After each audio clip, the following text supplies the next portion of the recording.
Glassy! Glassy! Glassy! Glassy! Glassy, where are you? Glassy? Ah, Roger. So glad you could join me. Glassy, what are you doing? I am meditating, my friend. My latest videos involve nothing but anger and hatred. I decided to expel these dark emotions from my being by meditating in freezing hours of the morning. Thus, I can find my inner peace and be one with the world around me. You forgot the keys to the house, didn't you? Yes. Man, it's a good thing I gave you a copy of the keys, huh? Where do you keep them?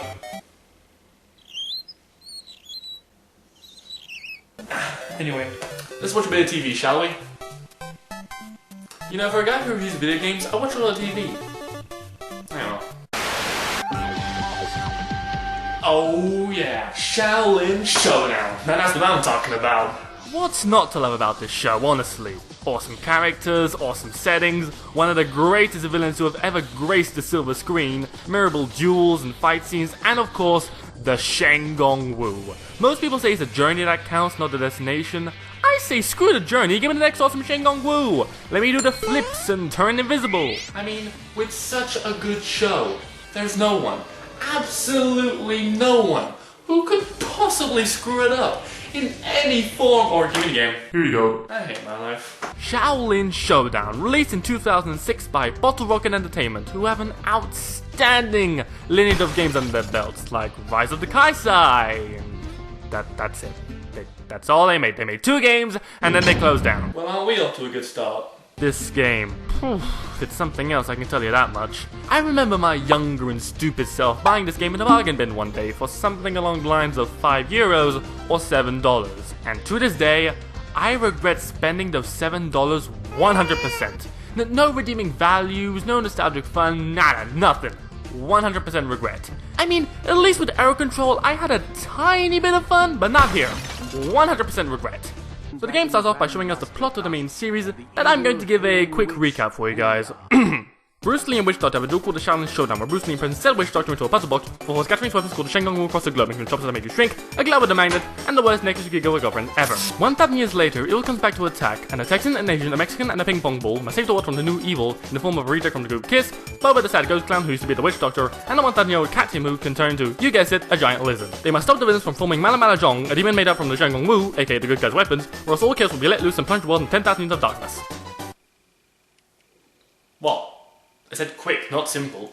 Anyway, let's just cut to the game. You have to choose between the 4 Shaolin monks, Omi, Raimundo, Clay, and Kimiko. I picked Omi, and I get to choose my Shen-Gong-Wu. There's 30 Shen-Gong-Wu in total, all taken from the game. You start with 1, and you can unlock the others by beating the showdowns or buying them for coins. Now, it is nice to see some familiar Wu, but man, did they choose some pretty obscure ones. I mean, you have your classics like the Orb of Toonami, the Fist of Tebegong, the Shroud of Shadows, but then you have some really random ones like the Mikado Arms, the Kazuku Atom, Ants in the Pants, Ants in the Fricka-Frackin' Pants. But where's the Lotus Twister, the Golden Tiger Claws, Mantis Flip Coin? What the hell is Ants in the Pants? Look, I know it can't be considered nitpicking, but come on, guys. Use the iconic Shen-Gong-Wu, the ones that appear all the time in the show. Not friggin' Ants in the Pants. Who wants to use Ants in the Pants? Anyway, I picked the Orb of Toonami, and I'm dumped into the level. No explanation, no context, I mean, who needs that, right? I just wake up in the middle of a temple training grounds like a drunk high schooler wakes up in the middle of a cornfield. Now let's start with the positives for once. The graphics are okay-ish. Nothing mind-blowing, but isn't too bad either. You see some iconic locations from the show, like the temple training grounds, the vault, Chase Young's temple. So as far as that goes, it gets the job done. And one thing I have to give the game credit for is that they nailed the bad guys. Chase is his snarky but hilarious self, Wuya is still that miserable old bat she was in the show, and Jack, oh my god, Jack is on a rampage in this game. And with that, I've said all the positives about Xiaolin Showdown the video game. This is gonna be good. This game is a beat 'em up. Now beat 'em ups have existed since the dawn of video games with titles like Double Dragon, Streets of Rage, and have only continued to improve, with God of War being a pioneer of the genre. So with over 20 years of experience in the genre, you'd think we nailed it to a T by now. I mean, it's not that hard of a concept when you think about it. Main character moves forward, finds and destroys a variety of enemies, and a few bosses, combos, upgrades, bada bim bada boom, congratulations, it's a beat 'em up. Now keep in mind, that is the very basic, the bare minimum of a beat 'em up game. What you can expect to see in every beat 'em up game out there. Let's see how this game does now, shall we? Okay, so first point was move forward. Yeah. You don't move forward in this game. Yeah, I'm serious. You do not progress in this game. Each level is a rectangular arena in which enemies rain down from the sky, and you have to destroy them in order for the next wave to come on down. After a few waves, a piece of a scroll that this guy broke appears. And I've just realized, how did you break paper? And you have to beat the wave of enemies, guarding it in order to pull down the shield and pick it up. Do that 3 times, and a Shen-Gong-Wu will appear.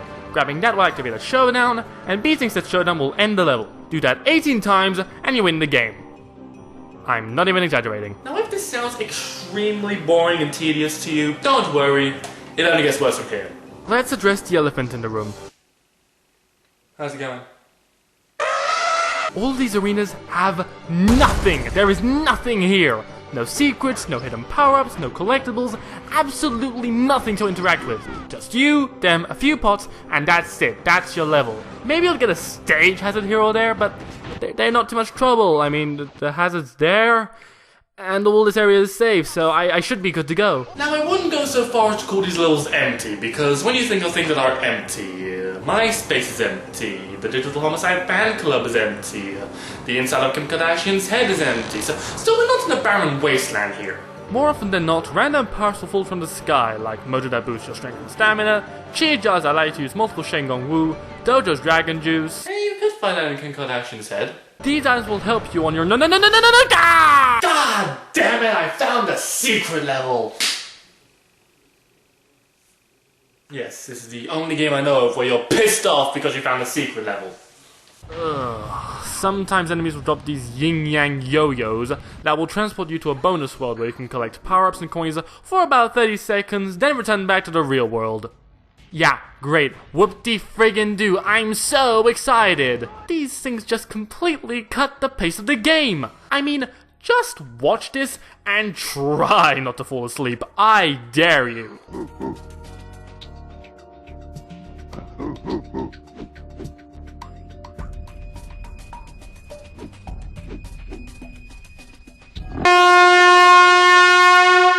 You lost, didn't you? Not that the main game is any more exciting, seeing as you do the exact same thing all the time.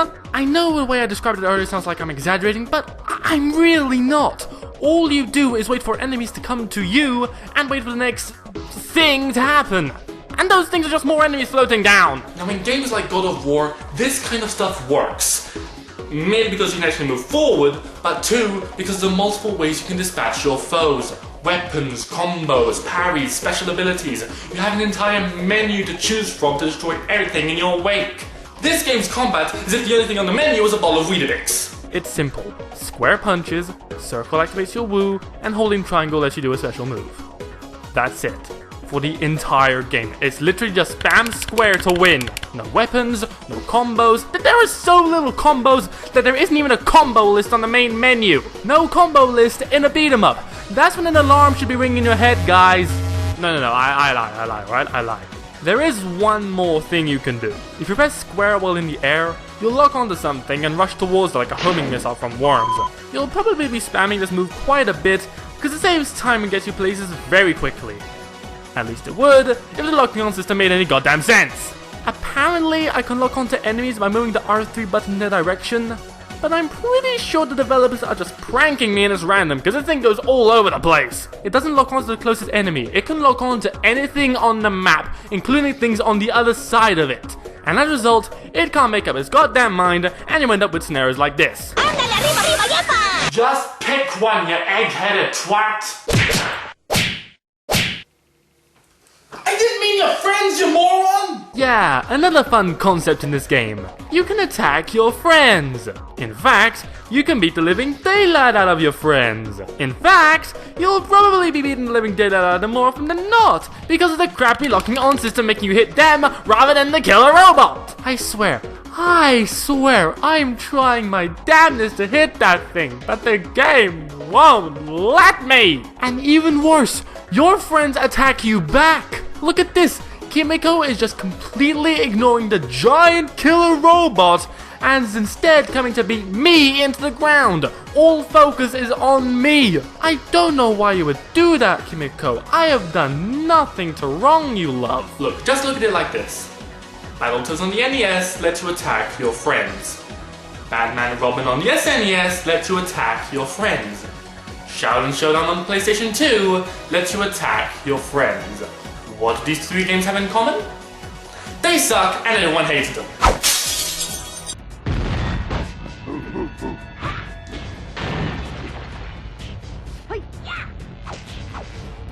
Look, can we just talk about the music for 2 seconds? I don't think I've ever heard a soundtrack so bland in my life. I can't remember a single tune. And there were only a couple of songs put on repeat, so you'd think it would ingrain itself even by accident. No, wait. There is one of the Showdown songs I kinda remember, but probably not for the best reasons.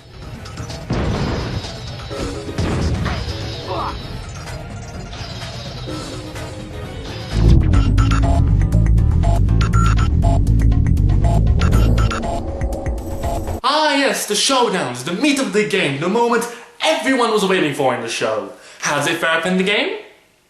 Like you don't know the answer already. They're bland, boring, and repetitive, but you probably gathered that fun was not this game's main objective. Do you know how many different kinds of showdowns are in this game? Seriously, guess. 4! There are 4 different kinds of showdowns in the entire game. Which means, of course, you're gonna have to play them all multiple times throughout the campaign. As if the game wasn't repetitive enough. And these are so unoriginal! The 4 showdowns include grabbing coins, hit the target, king of the hill, and tag. Frickin' tag! What, did you go to a kindergarten to come up with these showdowns? Sure, the showdowns in the show weren't always top notch, but at least they didn't have 4 different variations of frickin' tag! I mean, at this point, why not have other playground classics like hopscotch, or hula hoop, or jump rope? You know, let's kick it up a notch, people! This game, it isn't a hard game, alright? It isn't a hard, frustrating game that gets me angry every 2 seconds. And I honestly wish it was. At least with those kind of games, the game is actually putting up a fight, resisting you.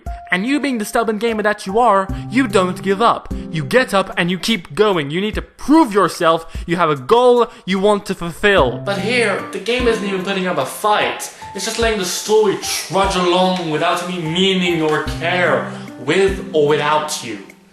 And this shows the most once you realize there is no game over. You literally can't lose. You might have noticed by now that there is no health bar. What happens is that when you get hit, you lose these little cheebles. They're your health. You run out of health when you have all of them knocked out of you, a bit like Sonic with his rings. Except it's basically impossible to die, seeing as you can just pick them up again and be at full health. So what was the point? The only way you can possibly die in this game is if you get spammed in between the hazards and the enemies for 3 minutes straight. And even then, what's the punishment for dying? You get stunned for 3 seconds. What? How is that a punishment for dying? You know, death, failure, everything bad, 1000 years of darkness, does that ring a bell? Death should include a little more than just stars spinning around your head like a Looney Tunes cartoon. Hell, it takes me 3 seconds to get back up from the ground anyway. How does this change anything? And you would think losing the Xiaolin Showdowns, you know, the thing the game is named after, would result in a game over. Okay, so first of all, you can't lose them because, well, there's freaking tag. But if you, by some miracle, Or on purpose, for review purposes, manage to lose the showdown, it doesn't matter. You can just carry on to the next level. I lost, game! I lost! Send me back! Make me do the level over! Punish me! Just don't let yourself get trampled on this easily. It's not fun if you just give up. let me tell you a true story here. I was capturing the footage for this game when I realized my lunch was ready. Rather than putting the game on pause, I left it on, just to see if it was possible to lose. And lo and behold, when I came back, not only did I not lose, but the game played itself. No joke, while I was gone, my other 3 allies defeated all of the enemies for me, and all I had to do was collect the scroll piece. What do you want to say to at that! The game literally played itself! This is the only game I know where you can actually beat it without pressing any of the buttons!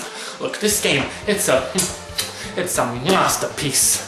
Do I even need to recap why this game is awful? The levels are empty, the gameplay is barren, the lock-on is broken, your allies attack you, and I haven't even mentioned other things like boss battles being a recycled snorefest, the loading times which are atrocious, and how the Shen-Gong-Wu are beyond recycled. There's like 3 different effects for 30 Shen-Gong-Wu. But the biggest reason, it is boring. Boring. There is nothing to do in it besides the same boring tasks over and over again with nothing new or fresh. And the game doesn't even put up a challenge to keep you engaged. After playing this, you're gonna want to pull up a hammock and have a nice siesta. That's what I did. Living a dream! It really pains me to see such potential go to waste. Disregarding nostalgia, Xiaolin Showdown was a perfect game to make an at least decent game out of. But instead, I get one of the most disappointing games in my entire collection. In fact, I think it's time I do something about that. Hey, where are you going? Be right there, just fetching some woo! You have a Shen-Gong-Wu? What is it? The Shroud of Shadows? The Eye of Dashi? It's called a two-ton hammer! Get this thing over here! I'll show you to be wasting potential, you piece of crap! No one wastes my $7 and gets away with it! I mean, ants in the pants, what were you thinking? It broke? What kind of crappy Shen-Gong-Wu is this? I got screwed, god damn it!